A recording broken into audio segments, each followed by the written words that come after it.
ஒரு சூப்பரான பன்னீர் பட்டர் மசாலா எப்படி பண்ணலான்னு பார்த்துடலாமா?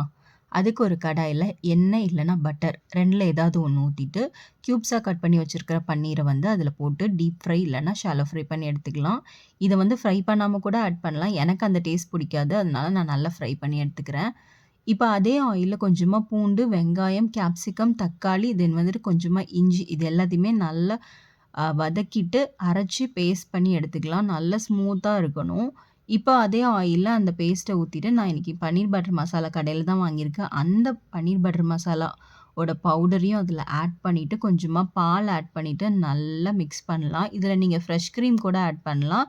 அப்படி இல்ல அப்படின்னா, பால் கூட ஆட் பண்ணிக்கலாம். இப்போ வந்து நல்ல கொதி வந்ததும், நம்ம ஃப்ரை பண்ணி வச்சிருக்கிற பன்னீர வந்து அது மேல போட்டுட்டு நல்லா கொதிக்கட்டும். இப்போ ஒரு ப்ளாக் பட்டர வந்து அதில போட்டுட்டு நல்லா கொதிக்க விட்டு இறக்குனீங்கன்னா, சூப்பரான யம்மியான பன்னீர் பட்டர் மசாலா ரெடி. நான், சப்பாத்தி கூட வச்சு சாப்பிட்டீங்கன்னா ரொம்ப டேஸ்டியா இருக்கும்.